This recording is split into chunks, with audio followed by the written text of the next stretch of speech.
అంటే ప్రస్తుతం geo politics నేపథ్యంలో ఈక్వేషన్స్ అన్నీ మారిపోతున్నాయి. అలాగే మనది సెక్యులర్, భారతదేశం అనేది సెక్యులర్ కంట్రీ.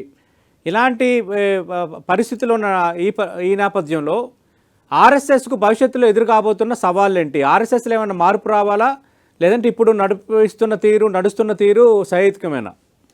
తప్పకుండా మార్పు రావాలి. ఎందుకంటే వాళ్ళు మోడర్నైజ్ అవ్వాలి, అవుతున్నారు.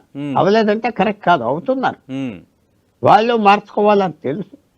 తర్వాత ఆర్ఎస్ఎస్ కూడా నాయకత్వం పైన డెమోక్రటైజ్ చేయాలి. డెమోక్రటైజ్ అంటే ఇందాక చెప్పారు కదా, మీరు 20వ సంవత్సరంలో ఎంటర్ అవుతే 60వ సంవత్సరం వచ్చేటప్పటికి ఆర్ఎస్ఎస్ సీనియర్ అయిపోతున్నారు. ప్రమోషన్ల వల్ల పైకి రావటం కుదరదు. ఓకే, వాళ్ళలో ఉన్న టాలెంటెడ్ పీపుల్, యంగర్ పీపుల్ కూడా ఛాన్స్ ఇవ్వాలి. అంతా ఓల్డ్ లీడర్షిప్ అయిపోతే ఆర్ఎస్ఎస్కి ఫ్యూచర్లో మారటం కష్టం, ఫ్యూచర్ చదవటం కూడా కష్టం. సో కొంచెం యంగర్ లీడర్షిప్ ని ముందర తీసుకొస్తే ఆర్ఎస్ఎస్ సవాల్స్ ని అడ్రస్ చేయగలగదు.